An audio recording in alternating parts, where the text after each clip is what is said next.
근데 이제 제가 이렇게 댓글들을 이렇게 읽어보면 어떤 글들이 많냐면 댓글 읽지 마세요. 아, 그래요? 저희 얼마 전에 저 상처받는 댓글 하나 봤는데요. 네.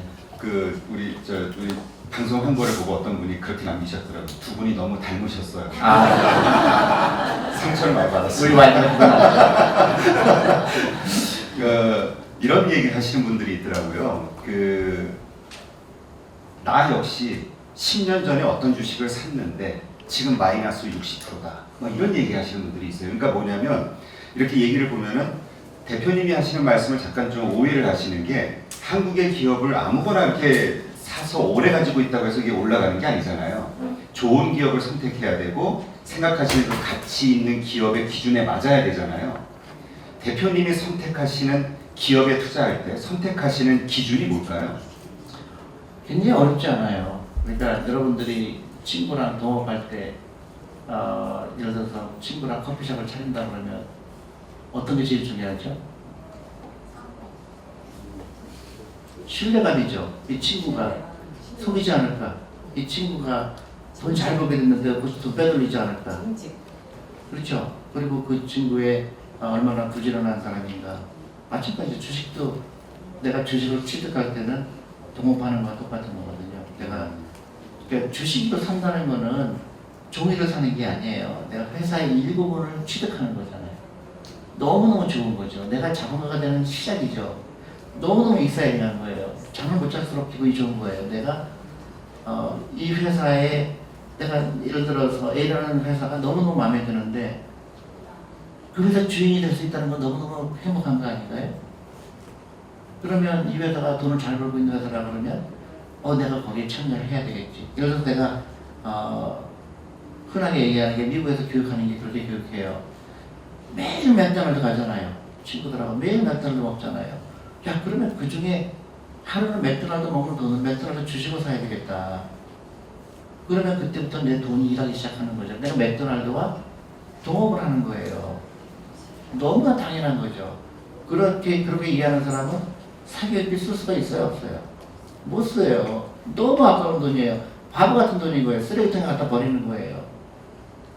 근데 그런 지식이 없는 사람은 비싼 백을 사게 되고 BMW 사게 되고 렉서스를 사게 되고 계속 가난해지는 거죠. 그러니까 그런 원리를 아는 사람은 조금이라도 돈을 아껴서 주식을 한 주 살 거를 두 주 사고 내일은 세 주가 되고 모레는 네 주가 되고 그렇게 기다리는 거예요. 20년, 30년 기다리는 거죠. 한 가지 분명한 거는 내 20년 기다려서 망하면 안 되죠. 망할 수도 있잖아요. 불안하죠. 그러니까 내가 아무리 공부를 해도 망할 수가 있기 때문에 디버시파이 하는 거예요. 분산하는 거예요. 내가 화장품 주식도 갖고 있고 바이오 주식도 갖고 있고 헬스케어도 갖고 있고 전자회사도 갖고 있고 골고루 갖고 있는 거예요. 만에 하나 이 회사가 망하더라도 나한테 큰 지장이 없겠구나. 그 다음에 뭐죠? 체크하는 거죠. 작년에 매출이 몇 퍼센트 올랐지? 내년에는 얼마큼 오를 것 같지? 근데 이번에 매출액이 빠졌지? 왜 빠졌을까? 이익이 왜 줄었지? 그 정도는 해야 되죠. 그러니까 분산 투자하고 절대적으로 빚을 내서 하면 안 되고 그리고 내 라이프에서 내가 낭비되는 부분이 뭐가 있을까? 사교육, 아까 계속 제가 사교육 얘기했지만 사교육은 최악의 교육이에요. 우리 애가 경쟁력 없게 만드는데 돈을 쓰고 거기 때문에 우리 집이 망가지는 거예요. 1년에 20조라는 돈이 사교육비로 써 있는 거예요. 너무너무 이해가 안 가는 거예요. 자꾸 이제 사교육도 가게 되는데 결국은 라이프 스타일이다. 어려운 게 아니다. 그게 부자 되는 길이다. 매일매일 조금씩 부자가 되라. 한 주 있는 것보다 두 주 있으면 더 부자 된 거잖아요. 네, 그렇죠. 그러면 우리가 좀 이해를 돕기 위해서 대표님이 이제까지 투자하셨던 기업들 가운데서 가치주니까 투자하셨겠죠. 좀 기억에 남는 기업 한 2개 정도만 이야기해 주신다면 어떤 기업 있을까요? 저는 사실은 제가 이제 유튜브에서 많이 얘기하고 그랬는데 삼성화재를 더 제일 많이 벌었어요. 삼성전자가 아니고요? 삼성화재요. 그 당시는 한국에 그때는 돈 벌기 쉬웠어요. 죄송하지만 그 당시는 한국에 이제 전문 투자가들도 그래프를 보고 투자할 때였어요. 근데 삼성화재가 요새 퍼라고잖아요. 허가 얼마 있는지 아세요? 얼마였죠? 1이었어요, 1.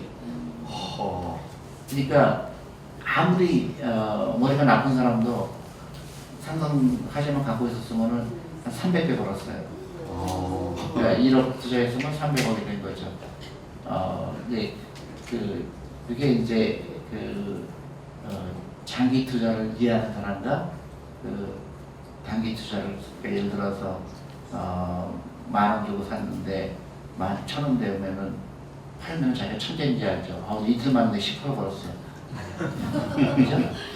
근데 그걸 극복해야 돼요. 그건 투자가 아니죠. 근데 10,000원 투자했는데 20,000원도 갔다가 또 10,000원도 갔다가 또 IMF 보니까 또 폭락했죠. 근데 그때 더 샀어야 되죠. 했더니 나중에 뭐 1,000,000원 넣었는데 뭐 그게 뭐 30억이 되고 하는 거죠. 그러면 대표님은 이제 어쨌든 그렇게 좋은 종목을 이제 선택을 해서 보유를 하고 있단 말이죠. 장기 투자를 계속 네, 하고 있고 네. 성장하고 있는 한. 그럼 언제 팔아야 되나요? 주식은? 아니 별일 없으면 팔 이유가 없죠. 그래요? 아니, 진짜로요. 자기 장기들 줄 수도 있고 팔 이유가 없어요. 근데 파는 게 예외예요. 예를 들어서 내가 생각할 때 이 회사 가치는 10만 원밖에 안 되는데 갑자기 뭐 시장이 미쳐갖고 30만 원의 거래가 되고 있다. 이거는 나와야 되겠다. 너무 위험하다. 이건 이해가 안 가는데 그냥 펀더멘털에 비해서 너무 과도하다. 그럴 때가 있죠. 그럴 때 테이크 프라핏하고 아니면 펀더멘털이 달라진 거죠. 예를 들어서 주주가 바뀌었는데 이상한 짓을 하는 거죠. 캐시를 가지고 골프장을 친다든가 그래갖고 또 이세가 나타나서 또 너무 이해가 안 가게 투자한다든가 그러면 이 회사랑 동업하고 싶지 않구나. 그럴 때 파는 거죠. 펀더멘털이 변한 거죠. 네. 그리고 또 하나는 아까 얘기했듯이 시장을 예측하지 말고 항상 갖고 있어야 되는데 더 좋은 주식이 나타났을 때 어떤 회사가 IPO 했는데 그 회사 너무 사고 싶은데 돈이 없죠. 그럴 때 일부를 하는 거죠. 지금 이제 펀드 이야기를 잠깐 하셨고 또 지금 뭐 자산운용 메리츠 자산운용 자체가 이제 펀드 회사라고 알고 있는데 이 주식과 펀드의 차이가 뭘까요? 그러니까 주식은 내가 이제 그 증권회사 계좌를 트고요. 그래서 내가 뭐 삼성전자 사고 뭐 네이버 주식도 사고 그게 이제 주식을 사는 건데 사실 어렵죠. 내가 바쁘고 일이 있으니까 그러니까 저희 같은 펀드를 사게 되면 저희가 그 돈을 가지고 한 50개 주식을 우리가 자체적으로 대신 사드리는 거죠. 그러니까 저는 하루에 컴퓨터 받기는 10,000원, 뭐 작은 돈을 투자하기는 펀드 훨씬 좋다고 생각해요. 매일매일 일정 부분을 골고루 살 수가 있기 때문에. 네. 근데 이제 보통 우리가 펀드를 매입하거나 할 때는 이제 다 보통 금융기관이라든가 뭐 이런 중간 다리를 좀 건너서 이제 매입을 하지 않습니까? 투자를 하고. 근데 메리츠 같은 경우는 이제 직접 판매를 하신다고 얘기를 들었는데 그게 무슨 차이가 있는 건가요? 제가 이제 사실은 그 아이디어를 내게 된 거는 한국의 펀드 시장이 굉장히 왜곡이 돼 있죠. 그다음에 수수료가 너무 비싸고, 그다음에 또 하나 중요한 거는 한국의 이 주식에 투자하는 인구가 10%밖에 안 돼요.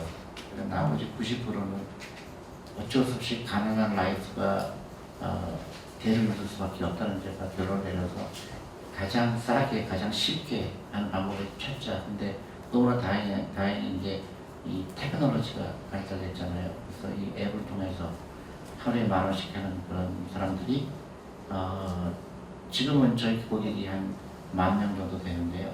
저는 돈 많은 사람들, 뭐 100억, 200억 있는 사람들은 그렇게 큰 관심이 없어요. 제가 40년 정도는 정말로 부자 되고 싶은 사람들, 그 다음에 금융교육을 받고 싶은 사람들, 매일매일 투자하고 싶은 사람들, 우리 아이들, 그 사람들이 투자하는 방법이 가장 쉬운 방법이 뭘까? 가장 싸고 가장 편리하고. 그래서 저희가 한국에서 처음으로 앱을 통해서 가입하는 걸 만들었죠. 근데 저에 대한 공격이 엄청나게 많아요. 어떤 기자는 저한테 너무너무 악의적인 기사를 썼더라고요. 언제 존리는 잘리나. 아니 막 다 보시는 거 예, 같은데. 아니요. 기사가 써서 너무 마음이 아팠어요. 왜 그런 좋은 의도를 가지고 우리 그 하루에 10,000원씩 하는 사람들, 하루에 20,000원씩 하는 사람들을 그 노후 준비하게 하려는데 뭐가 그렇게 그 사람을 그 신기가 건드렸을까 그 기자한테. 그러니까 좀 이해가 안 가요. 그러니까 그 앵거가 있는 거예요. 앵거가 뭐냐면 왜 나는 가난할까? 부자에 대한 앵거죠. 그럴 필요 없어요. 나도 부자 될 수 있거든요.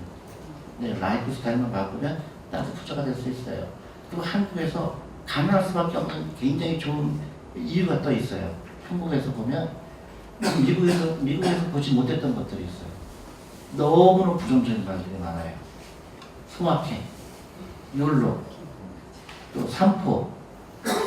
어떻게 하면은 사람들 마음을 아프게 할까? 그리고 방송국에서 그런 얘기를 스스로 자기가 가난할 수밖에 없는, 자기가 가난한 거를 정당화시키는 용어들이 너무 많은 거예요. 그럴 필요가 없어요. 나는 내가 부자가 될 수 있다는 확신이 있습니다. 저도 흑수저였기 때문에 저도 부자가 아니었어요. 제 아버지는 부도를 하셔갖고 제가 그 초등학교 때부터 내가 안 해본 일이 없습니다. 제가 일을 해봤어요. 근데 저는 그때 그게 저한테 너무너무 좋은 경험이 된 거죠. 돈이라는 걸 중요시 여기게 됐고, 그랬더니 어느 순간에 부자가 돼 있는 거예요. 미국에서 가르쳐 준 거예요. 월급의 10%를 주식에 투자해라. 그리고 얼마든지 그 젊어서 즐길 수가 있는 거죠. 근데 많은 사람들이 저한테 질문하는 게, 그러면 젊었을 때 놀러 가야지, 늙었을 때 놀러 가면 어떠냐. 저는 그런 얘기 듣고 너무 마음이 아픈 거예요. 이 사람 미쳤구나. 늙었을 때 돈이 없을 때 그 비참함에 대해서 전혀 이해를 못하는 거죠. 지금 놀러 가지 말고 그걸로 투자해야죠. 근데 욜로족이라는 이상한 단어가 있어서 어차피 한 번 살 거 적당히 쓰다가 그 인생을 마감하겠다. 그게 한국은 너무너무 잘못된 길로 가게 되는 거죠. TV 프로그램도요, 먹방 그만 좀 없었으면 좋겠어요. 놀러 가라는 얘기지 그만 좀 했으면 좋겠어요. 여러분들 절대로 크레딧 카드 쓰면 안 됩니다. 크레딧 카드 없어야 돼요. 돈이 없으면 쓰면 안 되죠. 내가 오늘 이번 달에 200만 원 벌었다. 200만 원 이상 쓰면 안 되죠. 근데 200만 원 이상 쓰죠. 왜냐? 차를 월급을 샀기 때문에. 그 다음에 크레딧 카드로 놀러 갔기 때문에. 그래서 일본 이게 너무너무 다행인데 적어도 일본은 안 갈 거 아니에요. 그러면 돈 많이 세이브 되죠. 그 돈으로 주식 투자해야 되죠. 근데 이제 이제 부정적으로 생각하는 사람들의 의견을 들어보면 그게 아마 우리 투자자들의 투자 패턴하고도 아마 연결되는 것 같은데, 지금 목돈이 있단 말입니다. 그리고 지금 시장이 좋아요. 그러니까 당연히 투자하고 싶은 마음이 생기겠죠. 그래서 투자를 했어요. 근데 아까 말씀하신 대로 변동성에 의해서 떨어진단 말입니다. 개별 종목이 됐든 아니면 펀드가 됐든 이제 투자해놓고 보니까 지금 마이너스인 거예요. 그리고 이 마이너스가 회복이 안 되니까 주식이나 펀드나 이거에 대해서 이제 부정적인 이야기를 하는 경우가 있거든요. 그럴 경우에는 어떻게 해야 됩니까? 그러니까 이제 많은 사람이 실수를 하는 게요. 예를 들어서 내가 1,000만 원이 있어갖고 펀드에 투자했는데 마이너스 20%가 된 거예요. 그러면 대부분의 사람들이 이걸 손절매를 할까? 그걸 고민하거든요. 근데 1,000만 원 하고 내가 그때부터 월급의 10%니까 뭐예요? 만약에 300만 원 월급짜리면 30만 원씩 계속 할 거 아니에요. 그러면 떨어질 때도 사고 올라갈 때도 사고, 그게 반복이 돼서 나중에 그게 20년 후에 만약에 30살에 시작했다 그러면 50세 됐으면 그 돈이 굉장히 크게 벌어져 있을 가능성이, 당연하게 그 나라가 자본주의 나라라면 당연히 올라가게 돼 있는 거죠. 그거를 믿는 거예요. 근데 대부분의 사람들이 너무너무, 저는 제 지인들이 당신 그 강의 듣고 너무너무 감명을 받아서 나 펀드 투자할 거예요. 했어요. 근데 엄청나게 저한테 전화가 와요. 너무 당신 말 듣고 20% 빠졌다는 거예요. 그래서 제가 그 얘기는 얘기 안 하는 거죠. 내가 10년, 20년 투자라고 그랬지. 내가 1년 투자라고 그러지 않았잖아요. 예를 들어 목돈이 생겼다. 그러면 그 돈을 내가 1년 후에 내가 전세자금으로 쓸 거다. 절대 투자하면 안 되죠. 내 이 돈으로 내가 노후자금으로 쓰겠다. 그래서 아까 제가 재테크라고 얘기하는 게 싫어하는 이유가 거기에 너무너무 익숙해져 있는 거예요. 주가가 빠지면 더 사야 되는 용기가 필요한 거예요. 근데 대부분의 그렇다면 거꾸로 가죠. 사야 될 때는 팔고 팔아야 될 때는 사는 경우가 되는 거 맞죠. 변동성에 너무너무 내가 어떤 주식을 10만 원 주고 샀는데 8만 원이 된 거는 내 로스가 아니에요. 숫자죠. 시장 상황이 안 좋은 것 뿐이죠. 회사는 어디 도망가지 않아도 회사는 똑같은 회사예요. 주가가 빠지니까 속상할 뿐이죠. 근데 예를 들어서 내가 카지노에 갔다, 사교육비를 썼다. 그거는 끝난 거예요. 회복할 돈이 아니죠. 그거는 리스크인 거예요. 사교육비는 리턴이 어떻게 되죠? 내가 100만 원으로 사교육비 쓰면 마이너스 100%잖아요. 마이너스 100%예요. 학원 갖다 주는 순간 학원은 절대로 안 돌려주죠. 근데 그 외가 왜 성적이 안 올라가요? 리펀드 받아야 되잖아요. 리펀드 해줘요? 안 해주죠. 근데 그게 이제 금융문명의 시작인 거죠. 100% 빠질 때는 가만히 있고 우리 펀드에 투자해서 20%만 하면 난리가 나고 저는 친구 안 만나는 친구 너무 많아졌어요. 만나자마자 너 펀드 어떻게 됐어? 잠깐 살아본 적도 없어요. 근데 이게 한국이 너무너무 이 금융 문명이 심각하구나. 그러니까 너무나 잘못된 투자 문화가 아주 뿌리가 깊구나 그런 거죠.